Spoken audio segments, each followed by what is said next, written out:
I helped my sister through everything, paid her rent, cleared her debt, even let her use my car. Then she claimed I stole it and my parents took her side, so I ended the game, on my terms.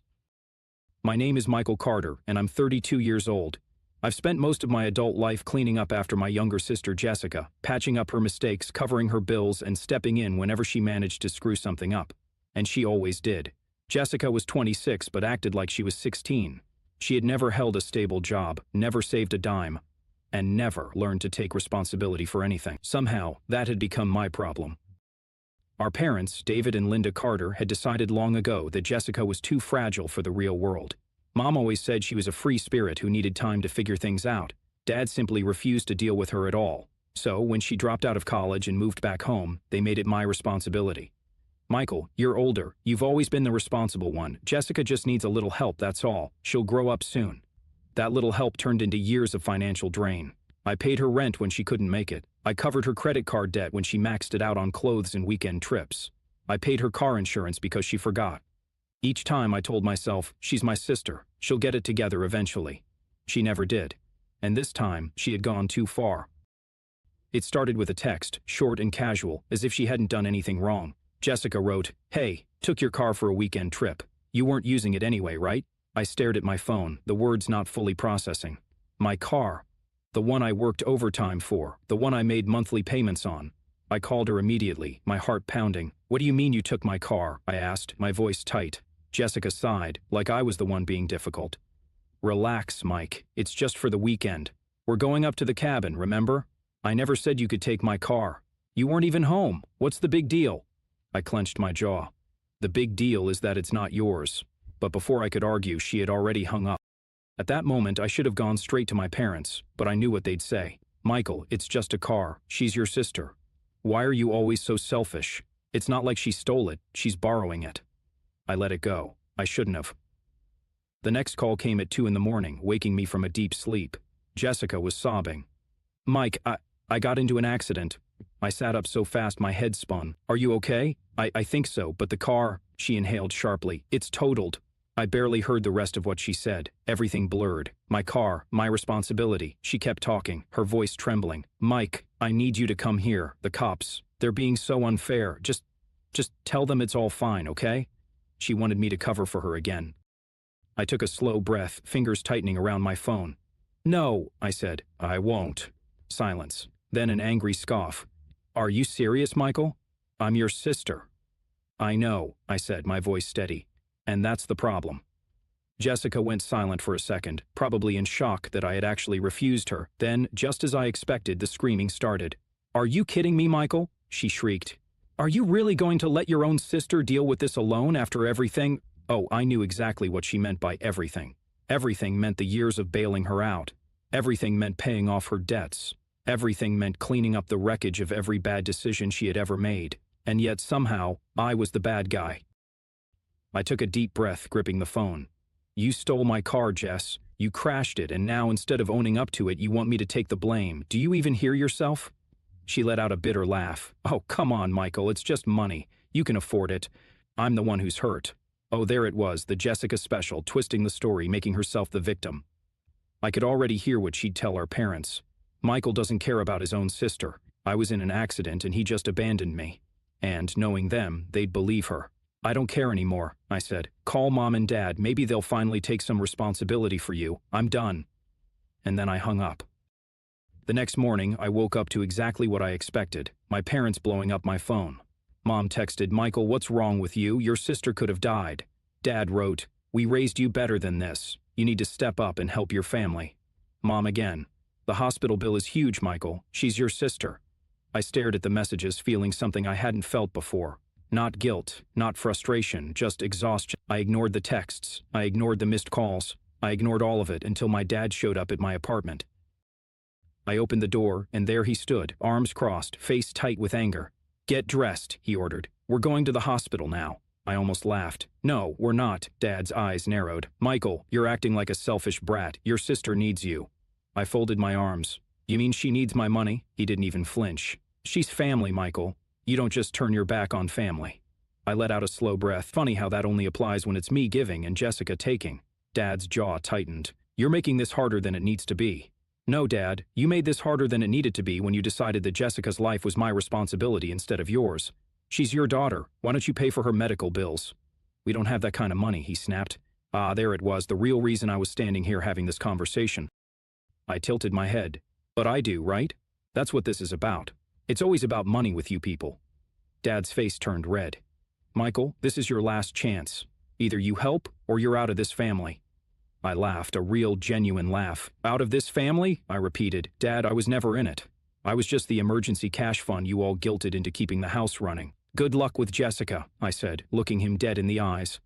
Because I'm done. And with that, I shut the door in his face. 2 days of silence. Not a single call, not a single text. I should have felt relieved. I was finally free. No more last-minute transfers to Jessica's account, no more guilt trips from Mom, no more Michael, be a good brother. But something felt off. Jessica wasn't the type to go down quietly. And then, on the third day, my world exploded. It was 7 in the morning when I heard the banging at my front door. Not knocking, banging. I yanked it open, still groggy, only to find 2 uniformed officers standing in my doorway. Michael Carter? One of them asked. My stomach dropped. Yes? The taller officer pulled out a notepad. We need to talk to you about a stolen vehicle report. My blood turned to ice. Stolen what? The officer's face remained unreadable.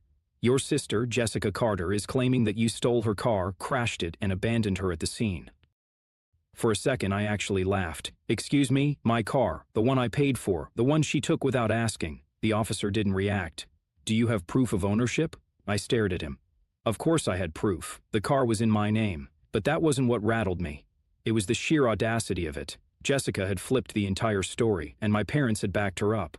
She also mentioned that you threatened her, the officer continued, glancing down at his notes. Then, after the accident, you refused to help her, left her stranded, and told her she'd regret it. My hands clenched into fists. That's a complete lie, the officer glanced at his partner. Then you won't mind coming down to the station to clear things up? I could barely breathe. Jessica hadn't just tried to guilt me this time, she had tried to destroy me. At the police station, I was led into a small, cold room. The fluorescent lights hummed, the metal chair was uncomfortable, and I could feel my heart hammering in my chest. A different officer sat across from me, a file in his hands. Michael, let's start from the beginning, he said. Walk me through what happened that night. I told them everything, the stolen car, the crash, the 2 in the morning phone call, the way Jessica had demanded I cover for her, the way my parents had taken her side. The officer nodded slowly, taking notes. You have any evidence of this? My fingers twitched. Yes, I pulled out my phone, scrolling through my messages until I found Jessica's original text, the one where she admitted to taking my car. I slid the phone across the table. Read it. The officer picked it up, and as his eyes moved across the screen, his eyebrows raised. I saw the moment he realized she was lying. Well, he murmured. That's interesting. He left the room for a moment, and when he came back, he had a copy of Jessica's statement. I almost laughed. It was so full of lies, it was pathetic. She claimed I had taken the car while she was sleeping, that I had been drinking and crashed it, that I had abandoned her on the side of the road and left her to deal with the police, and at the bottom, I saw the worst part, witnesses. David and Linda Carter, parents, confirming Jessica's story. My own parents had signed a statement against me. I leaned back in my chair, heart pounding, but my voice was deadly calm. Officer, I'd like to file my own report. The officer raised an eyebrow. Against your sister? Yes. I took a deep breath and said the words that would change everything. Jessica Carter stole my vehicle. I never gave her permission. I want to press charges. The officer hesitated. You're sure about this? I had never been more sure of anything in my life. I want to file for grand theft auto. And just like that, the tables turned. By the time I got home, the damage had already begun. My phone was on fire with missed calls from my parents. Mom, Michael, what did you do? Dad. Drop this now. You're ruining Jessica's life. Mom again. She's your sister. Family forgives. And then, finally, one last message from Jessica herself. You're dead to me. Stared at the screen, my heart pounding. Then I smiled. For the first time in my life, I finally felt free. I expected chaos, but not this fast. By the time the police finished reviewing my stolen vehicle report, Jessica had already spiraled. She wasn't just facing a minor slap on the wrist. She was looking at actual felony charges. Grand theft auto wasn't a joke, and neither was filing a false police report. But the real fireworks started when she lost the one thing she cared about most, her job. It was the next morning when I got the call, not from Jessica, not from my parents, but from her employer. Mr. Carter, this is Dana Fields from Hamilton and Company. I blinked. Jessica worked for Hamilton and Company? Why were they calling me? Yes, I answered cautiously. Dana cleared her throat. We're calling regarding an ongoing investigation into an employee, Jessica Carter. Your name came up in a police report, and we were hoping to verify some detail. My heart skipped. I kept my voice even. What details? Your sister listed you as a character witness for an internal review we're conducting. We just wanted to confirm if she was involved in any legal matters that could affect our case. I almost laughed. Legal matters? You mean like stealing my car and filing a false report to get me arrested? Dana went quiet, then after a beat said, I see. That's all we needed. Thank you, Mr. Carter. Click. It took less than 3 hours for Jessica to start calling me. First call, 10:37 in the morning. I ignored it. Second call, 10:42 in the morning. Ignored again. Third call, 10:45 in the morning. Jessica's name flashed across my screen, but this time she left a voicemail. I hesitated for a moment, then played it. Michael, I swear to God, you ruined my life. What is wrong with you? They fired me. Do you hear me? They fired me. I deleted it before she could finish. Fourth call, 11:02 in the morning. I answered. Jessica, I said. Her voice was shaky, but not because she was sorry, because she was furious. You need to fix this. I laughed. Fix what?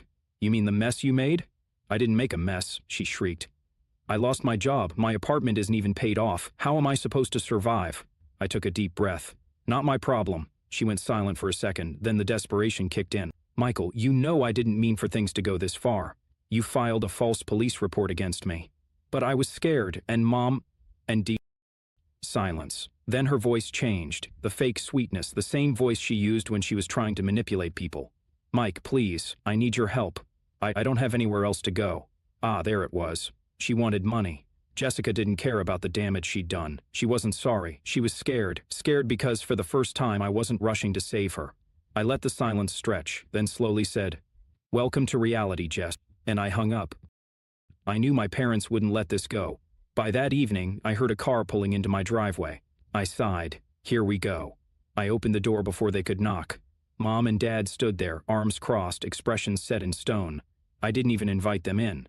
What do you want? I asked. Mom's voice was sharp. You need to fix this, Michael. I crossed my arms. Fix what? Dad scowled. Your sister, she lost everything because of you. I laughed out loud. Because of me, or because she lied to the police? Mom's eyes narrowed. She was desperate, Michael. She didn't know what else to do. She could have taken responsibility for once in her life. Oh, and you're so perfect? Mom snapped. You've never made mistakes? Not ones that got innocent people arrested, I shot back. Mom's lips pressed together. Michael, she's your sister. If you don't take her in, she'll be homeless. And there it was. They wanted me to let Jessica move in. I looked them both in the eyes. No, Mom gasped like I'd slapped her. Michael. You didn't listen to me when I said I was done. You took her side. You called me selfish. You backed her lies. And now you want me to open my home to her? Dad's voice was low. We're family, Michael. Family forgives. I exhaled slowly, then said the words that sealed my fate. Not this time.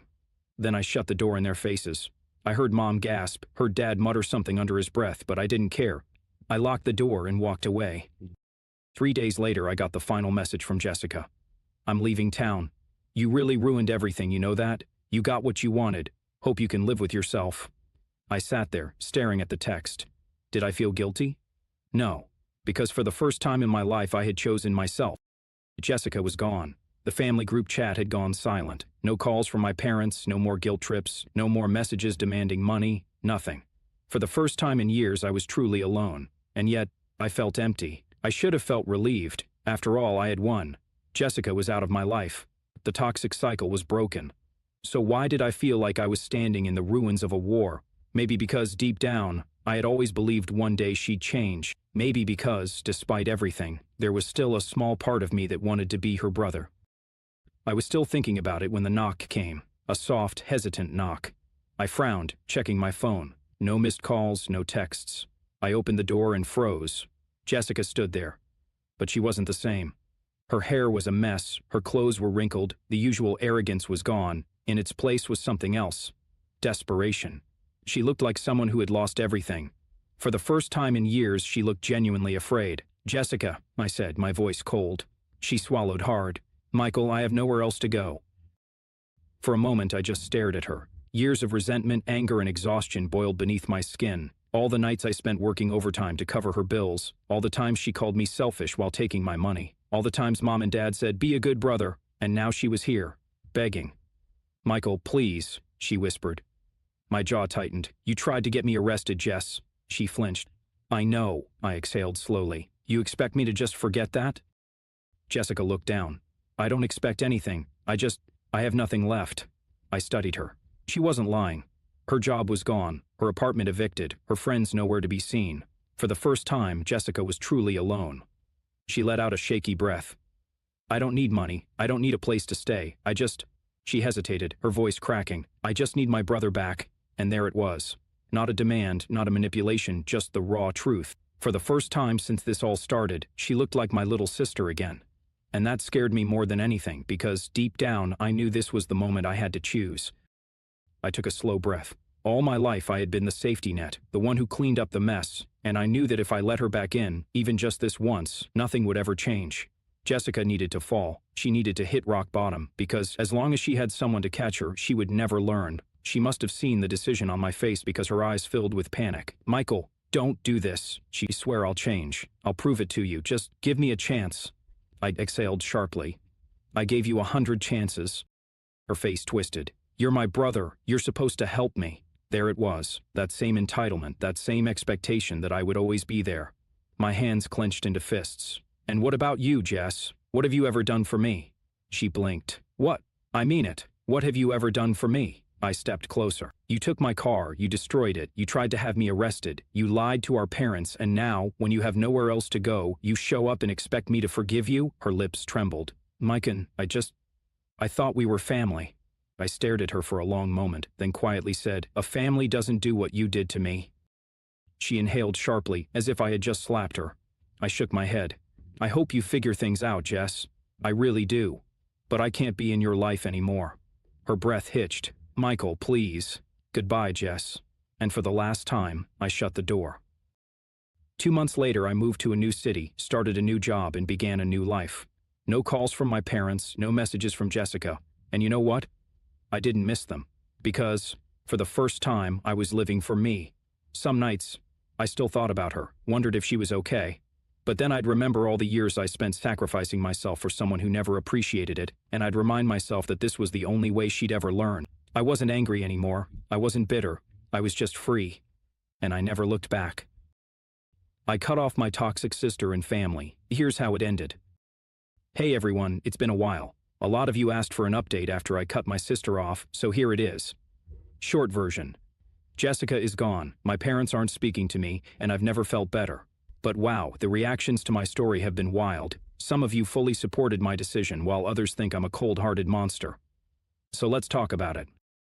To those who supported me, I truly appreciate all the encouragement. So many of you shared your own stories about cutting off toxic family members, and it really helped me feel less alone. Setting boundaries is never easy, especially when you're raised to believe that family means sacrifice. But at some point you have to ask yourself, sacrifice for who, and at what cost? Jessica had years to change.